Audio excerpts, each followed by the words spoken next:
Il est 19h, pas d'avion en vue à l'horizon ce soir-là à l'aéroport d'Annecy. Comme très souvent quand le soleil se couche, le site ferme ses portes à la circulation aérienne. Mais ces derniers jours, la piste principale reste pourtant animée la nuit. En cause, des travaux menés depuis le 3 avril pour moderniser l'infrastructure.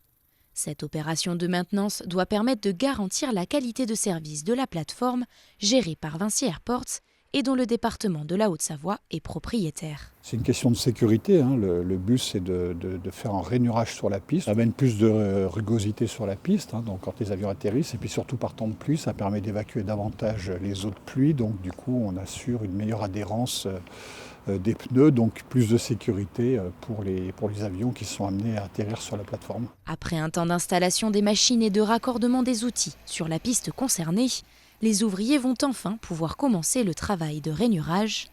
Une opération technique qui nécessite du temps et de la patience, puisqu'au total, plus de 1600 mètres de long sont concernés, avec ce soir près de 300 mètres à rainurer.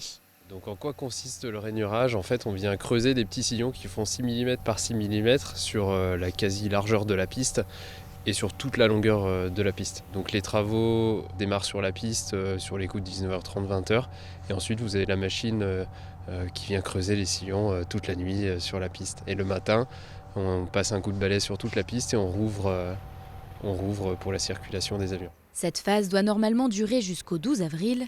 Suivra une autre opération du 15 au 19, celle du marquage sur le parking avion et les voies de circulation. Refait lors de la rénovation des enrobés en 2023, il sera cette fois définitivement fixé au sol avec cette nouvelle étape.